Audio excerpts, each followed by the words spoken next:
സത്യമായി അരുളിയ തിരുവചനം,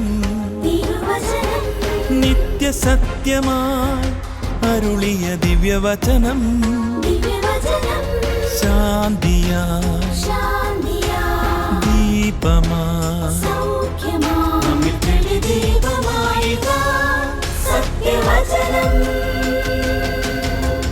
വിടുതലായി രക്ഷയായി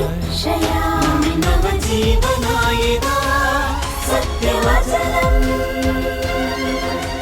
സത്യം സത്യമാ സത്യം സത്യമാ സത്യം സത്യമാ സത്യം സത്യമാ.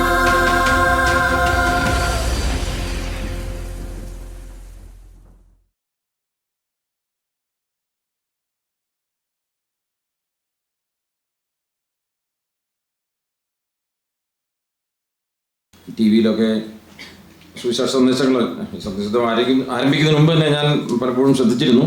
അപ്പോൾ ആ കാലയളവിലൊക്കെ നമ്മുടെ സഭയിൽ ഇങ്ങനെ ഒരു പ്രോഗ്രാം ഇല്ലല്ലോ എന്ന ഭാരതത്തിലിരിക്കുമ്പോഴാണ് സത്യസത്യമായ എന്ന ഒരു പദ്ധതി ജന്മം എടുക്കുന്നത്. അതെനിക്ക് വളരെ പ്രോത്സാഹനമായി തീർന്നു. അപ്പം അങ്ങനെ ആരംഭിച്ചപ്പോൾ തന്നെ എനിക്ക് ഈ ശുശ്രൂഷയുടെ ഭാഗമൊക്കെ ആകണം എന്നൊരു ചിന്തയും ഭാരവും തീരുമാനവും ഉണ്ടായിരുന്നു. ഞാനതിനുവേണ്ടി പതിവായിട്ട് പ്രാർത്ഥിക്കുമായിരുന്നു. സഭയിലും ഞാൻ ആ വിഷയം പറഞ്ഞ് പ്രാർത്ഥനയിൽ എല്ലാവരെയും ഉത്സാഹിപ്പിക്കുമായിരുന്നു.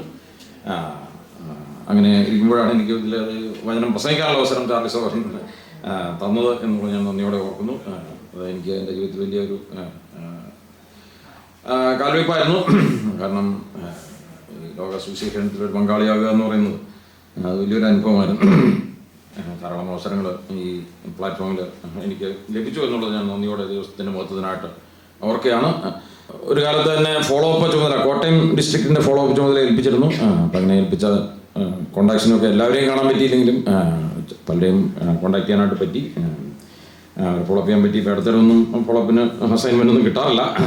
അത് ടി വി പ്രോഗ്രാം ജോലിക്കുന്നതുകൊണ്ടായിരിക്കാം എന്ന് ഞാൻ വിചാരിക്കുന്നു. അപ്പോൾ എല്ലാ നിലകളിലും ഇതിനെ പ്രോത്സാഹിപ്പിക്കാനായിട്ട് ഞാൻ ദൈവകൃപയിൽ ആശ്രയിക്കുന്നുണ്ട്.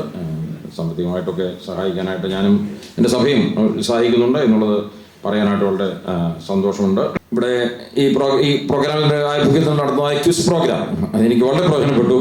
കാരണം ഞാൻ ഒരു സഭാശോഷകനാണെങ്കിലും ദൈവവചനം അങ്ങനെയൊന്നും പരിചയം എനിക്കുണ്ടായിരുന്നില്ല. പഴയ ഭാഗങ്ങൾ, പ്രവചന ഭാഗങ്ങളൊന്നും, ചരിത്ര പുസ്തകങ്ങളൊന്നും എനിക്ക് അങ്ങോട്ടുള്ള ബന്ധങ്ങളൊന്നും അറിയില്ലായിരുന്നു.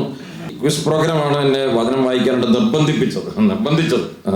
അതിനൊരു ഡിസിപ്ലിൻ ഞാൻ 3 വർഷം തുറന്നു. ആദ്യത്തെ വർഷം ഇങ്ങനെ ഒരു പദ്ധതി ഞാൻ അറിഞ്ഞില്ല, ഞാൻ ശ്രദ്ധിച്ചിരുന്നില്ല. സാധനം ക്വിസ്, മെഗാ ക്വിസ് വന്നപ്പോഴാണ് ഇങ്ങനെ ഒരു പ്രോഗ്രാം നടക്കുന്നുണ്ടല്ലോ എന്ന് അറിഞ്ഞത്. എന്തോ ഞാൻ ശ്രദ്ധിക്കാതെ പോയി. പിറ്റേ 3 വർഷങ്ങൾ ഞാൻ സജീവമായിട്ട് ഇതിൽ പങ്കെടുത്തു. കഴിഞ്ഞ വർഷം പങ്കെടുത്തില്ല, അത് തുടങ്ങിയെങ്കിലും പങ്കെടുത്തില്ല. ഈ വർഷം പങ്കെടുക്കാനായിട്ട് ആഗ്രഹിക്കുന്നുണ്ട്. ഈ ക്വിസ് പ്രോഗ്രാമിൽ പങ്കെടുക്കുന്നതുകൊണ്ട് ദൈവവചനം വായിക്കാനുള്ള ഡിസിപ്ലിൻ ജീവിതത്തിലുണ്ടായി. അല്ലെങ്കിൽ ഒരിക്കലും ദൈവവചനം പതിവായിട്ട് ഇങ്ങനെ വായിക്കില്ലായിരുന്നു. ഡിസിപ്ലിൻ എനിക്ക് ഈ പ്രോഗ്രാം തന്നു. ഞാനും എൻ്റെ സഭയും ഈ ശുശ്രൂഷയിൽ വളരെയധികം ഉത്സാഹമുള്ളവരാണ്. ഞങ്ങൾ പ്രയർ മീറ്റിങ്സിലൊക്കെ സത്യസിദ്ധമായിക്ക് വേണ്ടി പ്രത്യേകം പ്രാർത്ഥിക്കാറുണ്ട്. അതുപോലെ ഞങ്ങൾ 4-ാം ഞായറാഴ്ച പ്രത്യേക ഒരു ഓഫറിങ് ഈ ശുശ്രൂഷയ്ക്ക് വേണ്ടി എടുക്കാറുണ്ട്. അപ്പം അങ്ങനെയൊക്കെ ഞങ്ങൾ ഈ ശുശ്രൂഷയുടെ ബന്ധത്തിൽ സഹകരിക്കുന്നു. 7-ാം വർഷം പൂർത്തിയാക്കി 8-ാം വർഷത്തിലേക്ക് പ്രവേശിക്കുന്ന ഈ